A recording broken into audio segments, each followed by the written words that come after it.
Welcome back to our SolidWorks tutorial. आज की इस वीडियो में हम देखेंगे किस तरह हम एक स्प्रिंग की स्प्रिंग स्टिफनेस कैलकुलेट करते हैं यूजिंग सॉलिडवर्क्स। तो ये वाला स्प्रिंग और इसकी स्प्रिंग बेस पूरी असेंबली हमने लास्ट वीडियो में बनाई थी।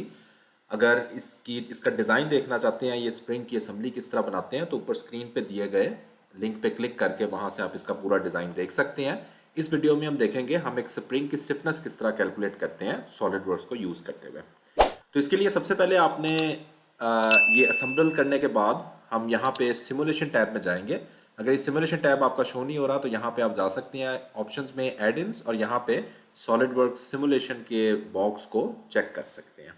ओके, तो यहाँ पे हम सिमुलेशन में जाएंगे और यहाँ पे न्यू स्टडी पे क्लिक करेंगे। यहाँ पे हम अपनी स्टडी का नाम देख सकते हैं, स्प्रिंग स्टिफनेस,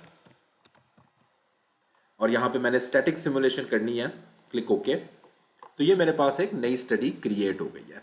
अब मैं सबसे पहला काम करूँगा, अपने इस स्प्रिंग असेंबली को मटेरियल दूंगा। तो अप्लाई मटेरियल पे क्लिक करना है और यहाँ पे मैं मटेरियल दे देता हूँ अलॉय स्टील। जब हम अलॉय स्टील क्लिक करेंगे तो उस मटेरियल से रिलेटेड उसकी जितनी प्रॉपर्टीज़ होती हैं वो हमें यहाँ पे शो हो रही होती हैं।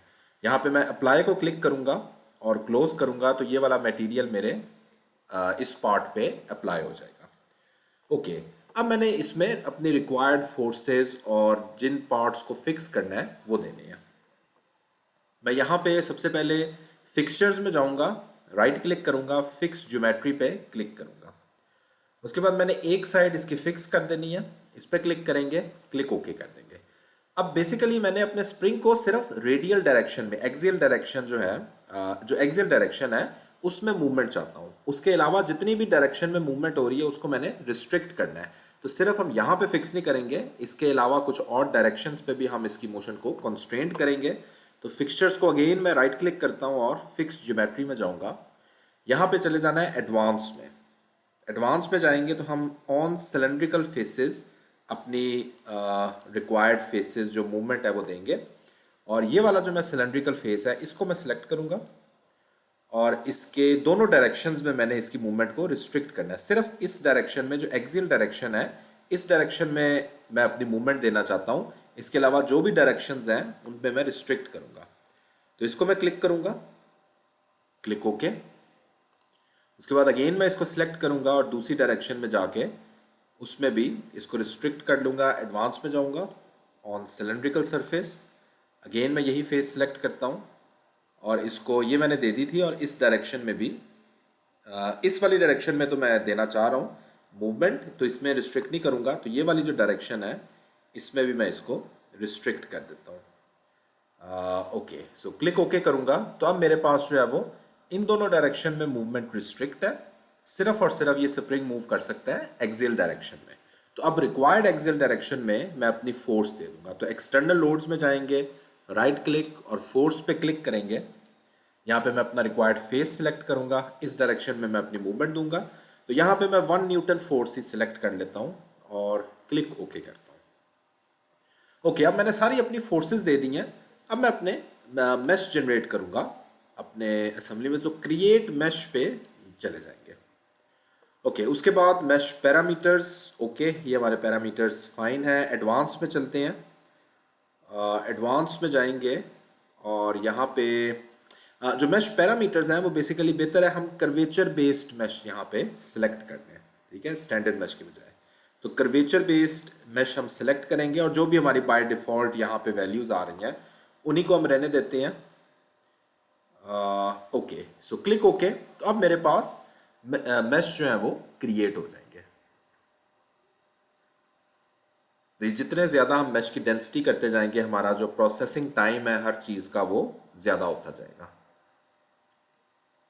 ओके, तो अब मेरे पास मैश जो है वो क्रिएट हो गए हैं। अब सारे हमने फोर्सेस दे दी हैं। अब हम रन द स्टडी को क्लिक करेंगे और यहाँ पे मेरा सिस्टम अब इस सिस्टम को सॉल्व करेगा।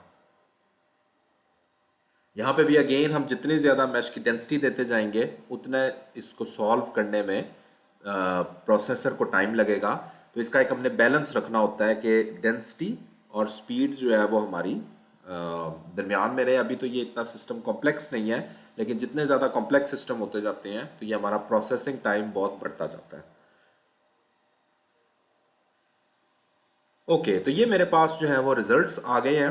तो ये मेरे पास स्ट्रेस का रिजल्ट है। उसके बाद मैं इसको डबल क्लिक करता हूँ डिस्प्लेसमेंट वाले को, तो ये मेरे पास डिस्प्लेसमेंट का रिजल्ट आ जाता है। अगर मैं यहाँ पे डिफॉर्म रिजल्ट को क्लिक करता हूँ, ये मेरे पास अनडिफॉर्म रिजल्ट है और ये मेरे पास डिफॉर्म रिजल्ट है। और जो भी हमारी रिक्वायर्ड डिस्प्लेसमेंट है, जो मैक्सिमम डिस्प्लेसमेंट है, वो मैं यहाँ से चार्ट पे देख सकता हूँ लेजेंड पे, कि मेरे पास ये वाली 0.1536 मिलीमीटर मेरे पास मैक्सिमम डिफ्लेक्शन आ रही है। ओके, तो अब हम किस तरह से इस स्प्रिंग की स्टिफनेस कैलकुलेट कर सकते हैं। हमारे पास फॉर्मूला होता है F इक्वल्स टू के एक्स। सो के किसके इक्वल हो जाएगा, F ओवर डिफ्लेक्शन के। तो फोर्स हमारी 1 न्यूटन है, डिफ्लेक्शन हम यहाँ से देख सकते हैं 0.1536 है। तो इसको जब हम डिवाइड करते हैं तो हमारे पास रिजल्ट आ जाएगा 6.5 न्यूटन पर मिलीमीटर, जो कि हमारी इस स्प्रिंग की स्टिफनेस है। तो इस तरह हम कैलकुलेट कर सकते हैं अपने स्प्रिंग की स्टिफनेस। प्लस इसको वेरीफाई कर सकते हैं जो भी हमारे पास थ्योरेटिकल फार्मूलाज हैं स्प्रिंग की स्टिफनेस कैलकुलेट करने के लिए।